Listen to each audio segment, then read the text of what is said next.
Hello, friends. So happy to have you here with us today at Radical Joy. If you've been here before, welcome back. If this is your first time with us, well, we're glad you're here. Each week, we're here with you talking about things that weigh on our minds and hearts, hoping if you're dealing with something similar, we can adjust our perspectives as you listen. The more people we meet and the more places we go, the more we realize how important it is to make people aware of the fact that there is no shame in enjoying the parts of our lives that are incredible. It's time for some radical joy. And this week, the three fingers pointing back at me are for focusing our extra. Now, if you're anything like me, chances are very good that you have a lot to offer. Now, that is a very kind way of saying that perhaps you are just a little too loud. You laugh a little too loudly. Perhaps you dress a little bit more. The first word that came to mind was flamboyant, but I'm thinking that can go any number of ways. Maybe you like to dress particularly nattily, that you like to be very well dressed, super sharp dresser. You like to coordinate your clothing from belt to boot, from cravat to pocket square. Extra can come in so many different flavors and colors, and it's so important to know if you are. It's also very important to know how much you are. Extra is one of those things where it can either be something that is so wonderful and deliciously unique and specific for a person. It can also be one of those things where if someone does not necessarily have the same amount or the same tolerance, I should say, or perhaps the threshold of extra, that's something we have to be very specifically careful of whenever we put it on display. I think extra is one of those things that we can sort of ratchet up or down depending on the situation. And I think it's one of those things where we need to be very mindful of it for many reasons. I am never one to say to hide your light under a bushel. I am, however, one of the first to say, please be aware of reading the room. When you step into a situation, there are sometimes places, there are sometimes people who will not appreciate the shine that you have to offer. Your particular hue of conversation or personality can be seen as abrasive, obnoxious. And whenever I say your, I mean our, because I have encountered this many times in my journey. And I'm not here to give anyone a warning or a cautionary tale. What I'm here to say is there are those out there who will, whether with malicious intent or unconscious, unthinking, inconsiderate reaction, may hold it against you that your extra, that your light, that you shine doesn't match their idea of how brightly or how colorfully you should shine it. That's all there is to it. It's not that I'm trying to warn anyone, oh my God, for the last thing I want to do is ask anyone to hide their light under a bushel. That is never the thing. What I want to make sure that we always try to keep in mind and hold close to heart is that light, that fire that burns inside us, especially those of us who love to let it blaze, that we know where we are. Some people are very sensitive to the heat and the light that we emit. We have to be mindful of that because sometimes the same fire that can warm and nurture and literally toast one's soul to the core can also absolutely torch those who you want to be close to you, those who are close to you, who love you, who support you. If it shines too intensely, too often, or for extended periods of time, what started as a warm can perhaps evolve into a char. And I want us to be very mindful of that. I think it's so important to focus our extra on helping ourselves, on making sure when someone responds favorably to it, that we continue to warm that energy, that extra, that light that shines inside us.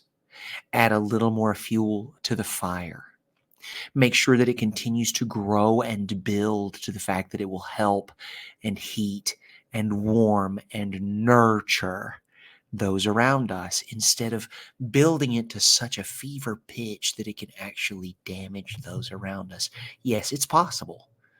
It is. Even the best intentions and the best people with the brightest lights can sometimes be just a little bit harsh to tenderize around it. And I just want to be mindful of that. Again, it's never, ever, ever that I want you to dull this beautiful gift that you have inside you. There are so many people out there that are starving to death for exactly what you have to offer. What I'm asking is be discriminating about when you let that light shine at its full intensity. It's really easy to tell who needs it if you crank it up little by little. Those who want it may shy at first. They will grow to learn and love, and then they will crowd around it and warm themselves with the light of your extra. There are those who perhaps are still healing themselves, and what you give off is a reminder of where they have been, of trauma that they've endured. And I want to ask you to be mindful of that and lovingly aware that there are people, and it is no criticism of the light that you shine, of the gift that you want to share. It perhaps could be something that they simply are not ready. They're not in a place where they can move themselves to a seat closer to the light and the warmth of your fire. It so infrequently has anything to do with you or what you're trying to do or what you see as your mission or your purpose. It is simply that they may not be in a place where they can accept that yet. And there's nothing wrong with that. It's not anything that you're doing. They're just not in a place to accept. And I just want to make sure that we think about that. We ponder it. Never take it. I don't ever want to take it as an insult or a slight. I want to continue to be curious and not judgmental about these kind of things. It will happen. It will happen. You will be living your best life. You will be doing the things that you love to do. You will be living fully among people that you love. And there will be people who will see you as a threat, who will see you as a show off, any number of things that we perceive to be not necessarily positive adjectives or nouns in these kinds of scenarios. And whenever that happens, I want to make sure that we continue to build that light in ourselves, because there are still people out there who benefit greatly from that extra that you continue to smear on your hot toast. For all of a sudden, I've got this picture of this ginormous glob of sweet cream butter, like the good stuff. It's not even yellow. It's barely got that tiny tinge of yellow to it, and the milk fat content is just absolutely off the chart. And this is the stuff that's also room temperature, so it's barely keeping its shape. And you're going to take a great big knife and you're going to get a huge dollop of that, and you're just going to spread that stuff thick all over that piping hot, steam rising slice of sourdough you just pulled out of the oven. And it's just going to ooze, and it's slick, and it is going to provide the most creamy, delicious, wonderful, nourishing, fatty glory to that person who's looking for it. And to the person who's cutting carbs and watching their calorie intake, it is not going to be the thing that they choose to ingest. That's okay. I'm here to let that slide. I'm here to give it a pass. I'm here to say, hey, for every one person who's trying to watch their figure because they're still not exactly out of the woods, they're still dealing with something that hurt them to the core. They're still trying to make sense or bring themselves to a balance with something that could have been awful that happened in their lives. Wonderful. We give them the love and the space and the distance they need so they can continue to heal and will eventually come to us for a serving.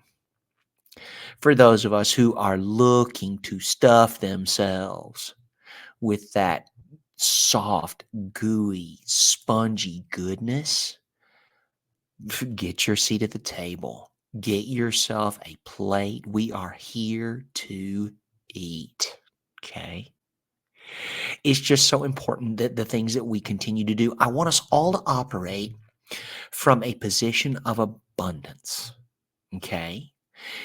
And in doing so, I want us to recognize that there are some who simply have not reached that yet. They're working, they're growing, they're getting there. That's what I choose to think. That's how I hope they are. It is a beautiful, joyous place to operate from. And I hope we all get there. Whenever we get just a little bit too much and maybe our trousers are fitting a little snugger than they have, maybe that top button is straining just a touch. Okay. You know what? Whether that's literal or figurative, sometimes you just got to roll with it. And then other times, you're going to need to own the fact that maybe that is not the healthiest condition to find oneself in.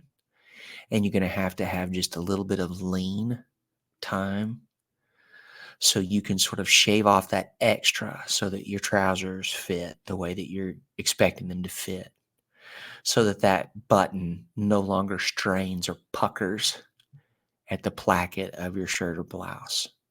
That's okay too. It is. All of these things, they're ebbs, they're flows. They rush in like the tide and they retreat just as quickly and as easily. And they often deposit little gifts from the world, from the universe, however you want to look at it. And it's not that we have to starve ourselves. It's not that we have to make gluttons of ourselves. It just continues to rock. It continues to make this beautiful sort of give and take so that it continues to be a part of a cycle instead of just a continuous, unrelenting something or another. We have to think of almost everything in a cycle.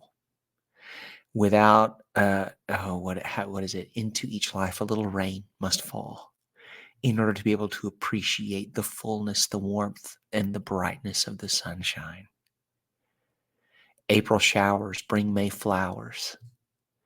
Even though these things are not necessarily what we would consider favorable in the moment, we continue to grow through them with a divine confidence, a faith that these things that are trying, that are not our favorites, are also part of a larger design to continue to instill gratitude, to dovetail into success, and to continue to ask for more, to acknowledge something wonderful in life, to offer thanks for it, to give that signal to all the powers that be that this is what I love. This is the thing for which I am most grateful.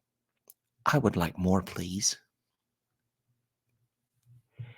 And I love that. We continue to operate in a source of abundance. And also, whenever we have that, we can also start to appreciate that more whenever we move towards a leaner lifestyle, towards a leaner era, if you will, in who we are as people, in trying to move forward and being bigger, better, stronger, kinder, less stupid.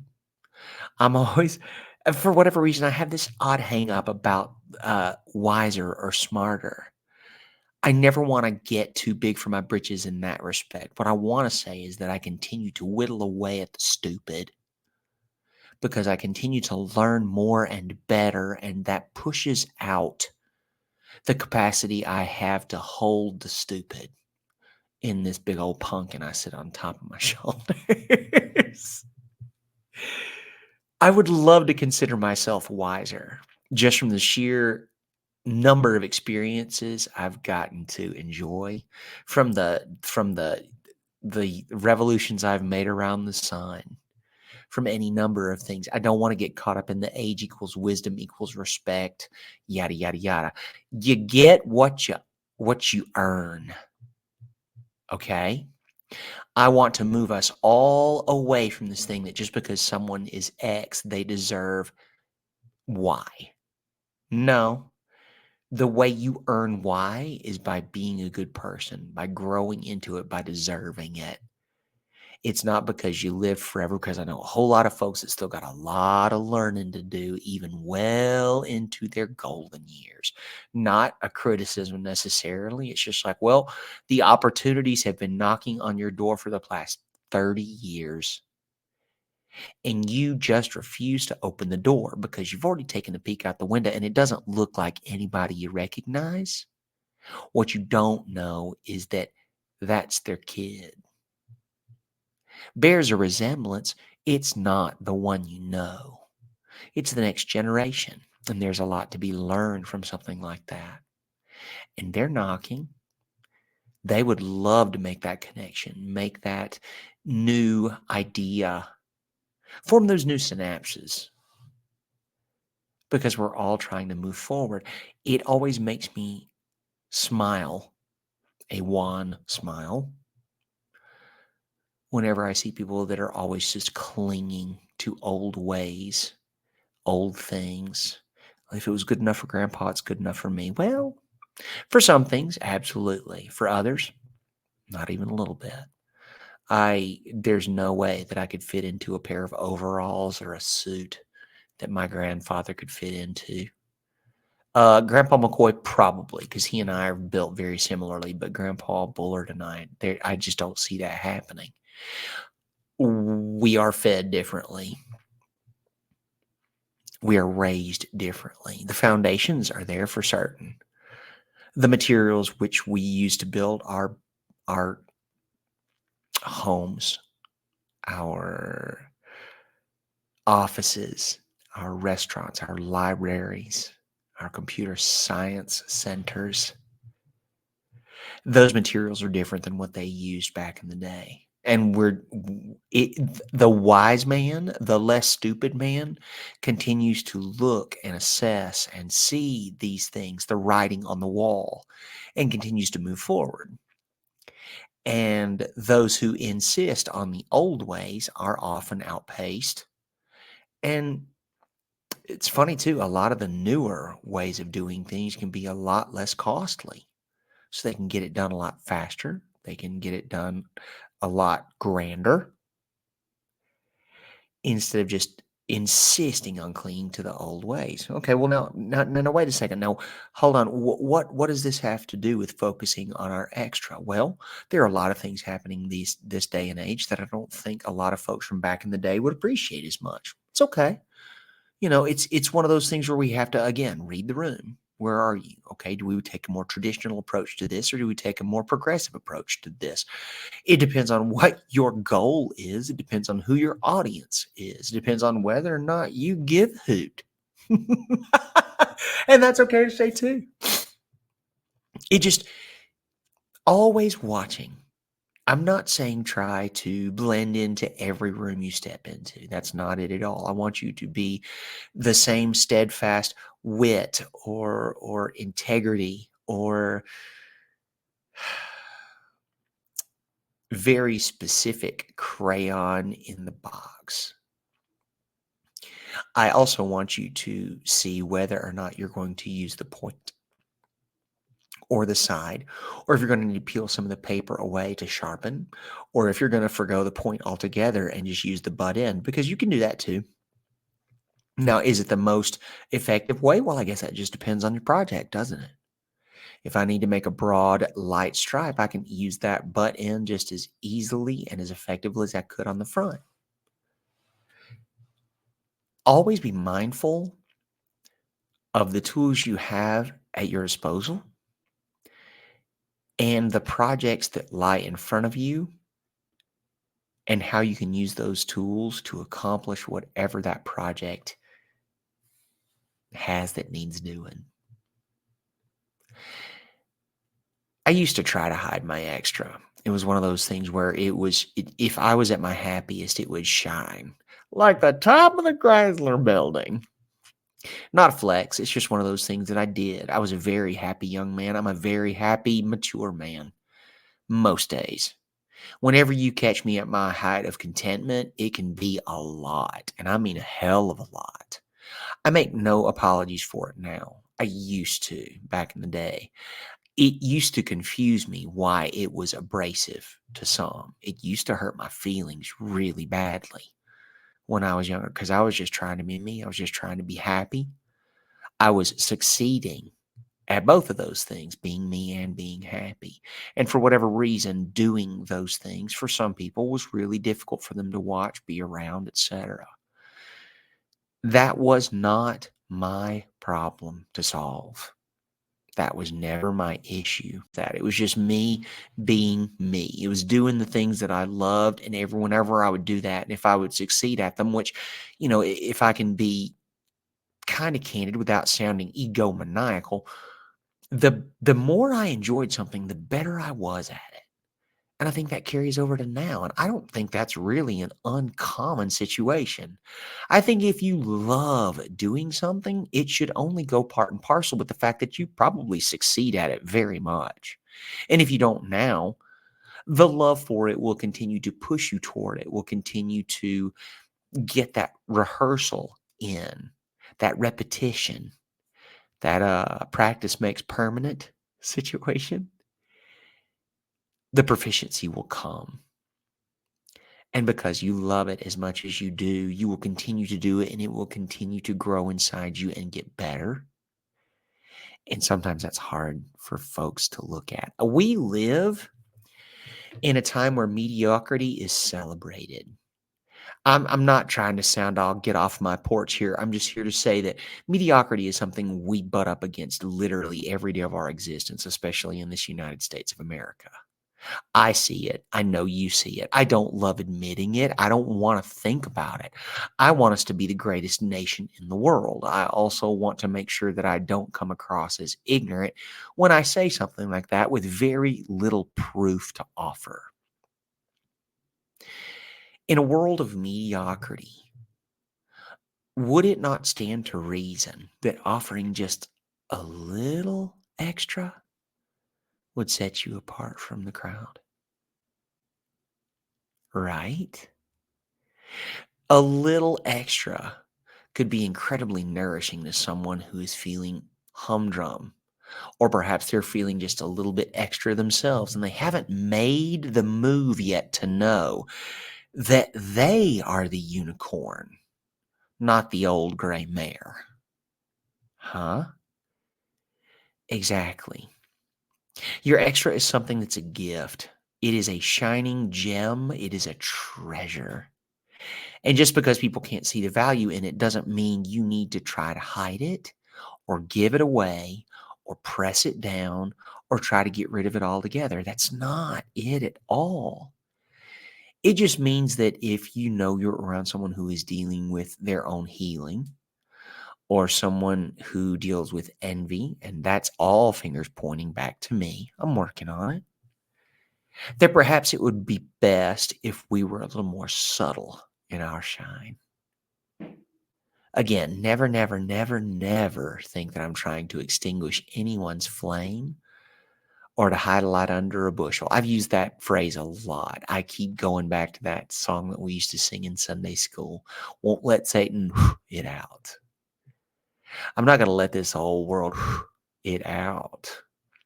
Now, I might turn that pilot light down a touch. I might bring it down to just that teeny little hint of blue flame.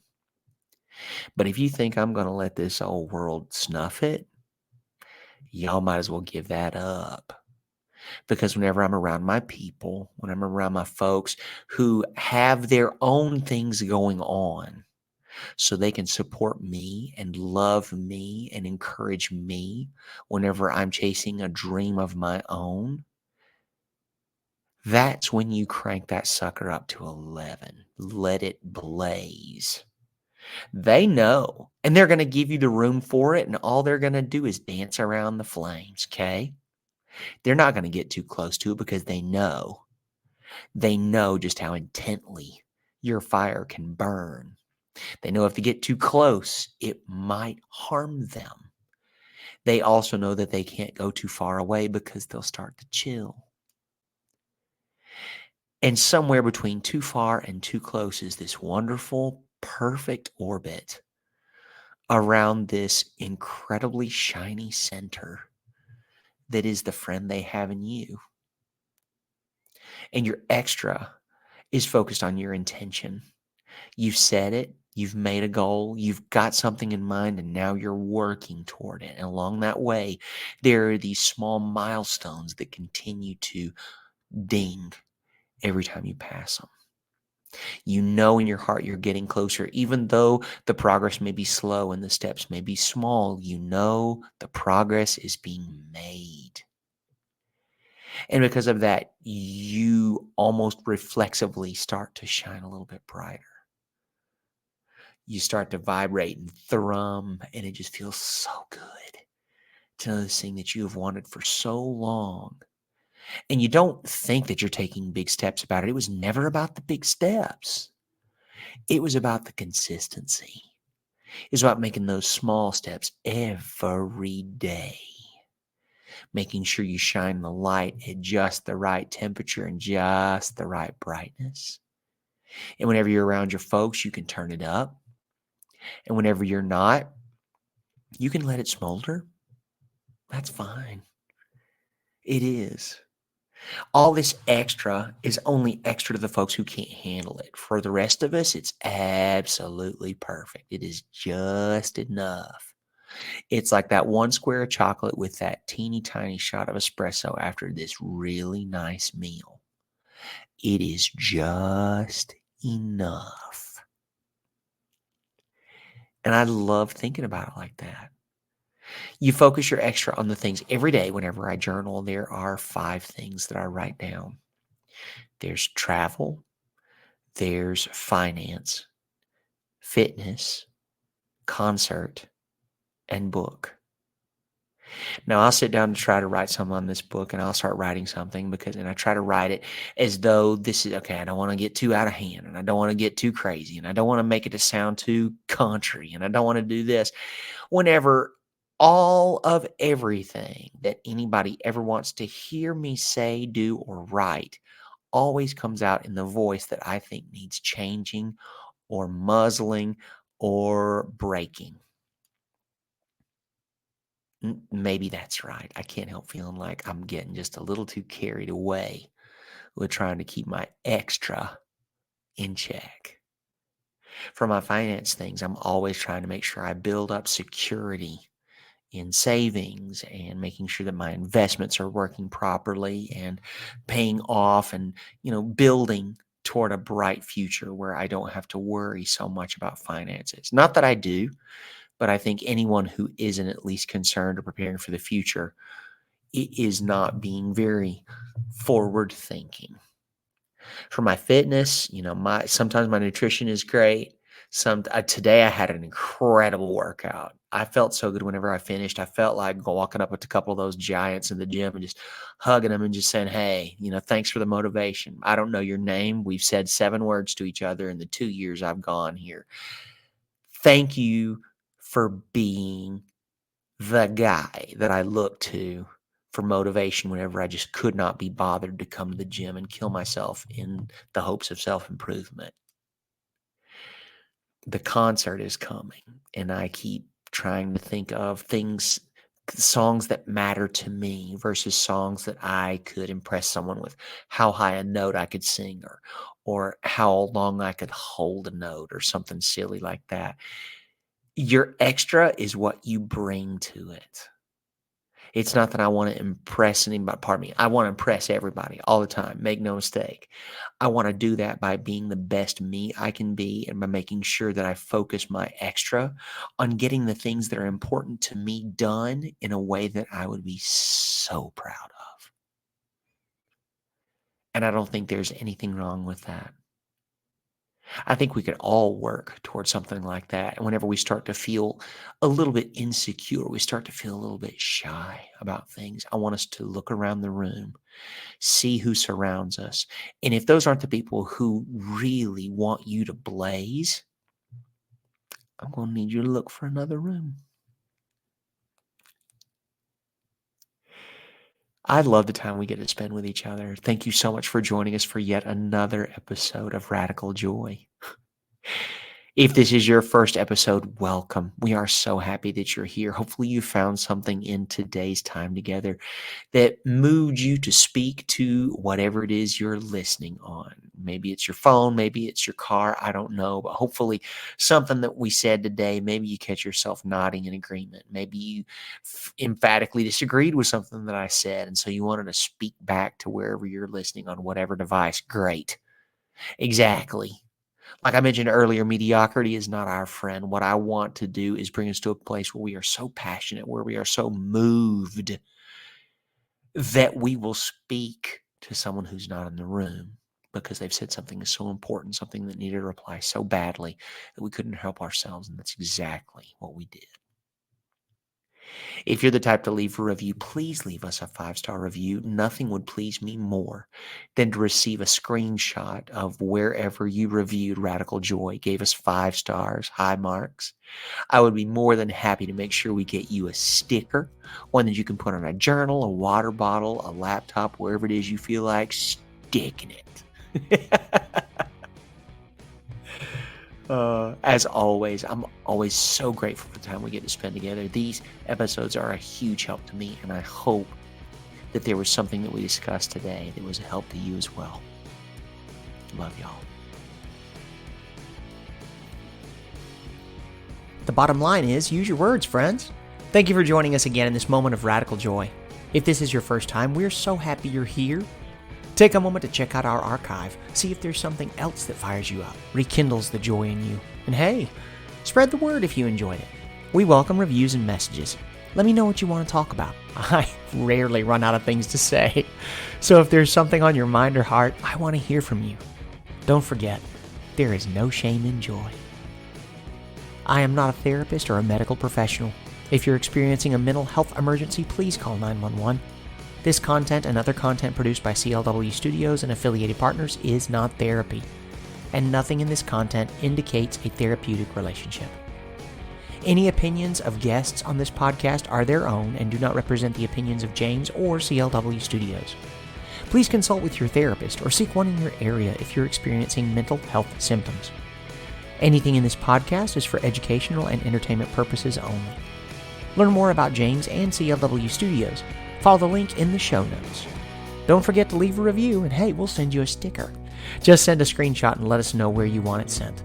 Have a great week, and we will see you next Wednesday for another dose of radical joy. Love y'all.